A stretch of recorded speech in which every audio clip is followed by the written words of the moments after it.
परदेशात चांगली नोकरी आणि आकर्षक पगाराचे स्वप्न पाहणाऱ्या महाराष्ट्रातील 25हून अधिक तरुणांना मोठा धक्का बसला आहे.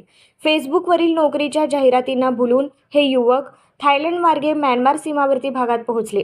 मात्र तिथे गेल्यानंतर त्यांना बेकायदेशीररित्या डांबून ठेवण्यात आल्याची धक्कादायक माहिती समोर आली आहे. कुटुंबियांच्या म्हणण्यानुसार या तरुणांकडून दररोज 16 ते 18 तास ऑनलाईन फसवणुकीशी संबंधित काम करून घेतले जात आहे. काम करण्यास नकार दिल्यास मारहाण, मानसिक छळ आणि जीवे मारण्याच्या धमक्याही दिल्या जात आहेत. या गंभीर प्रकरणाची दखल घेत मुख्यमंत्री देवेंद्र फडणवीस यांनी तातडीने कारवाईचे आदेश दिले आहेत.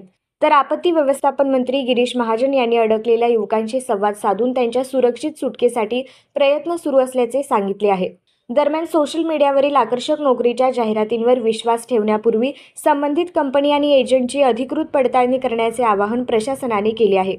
सावध रहा आणि ही माहिती इतरांपर्यंत नक्की पोहोचवा.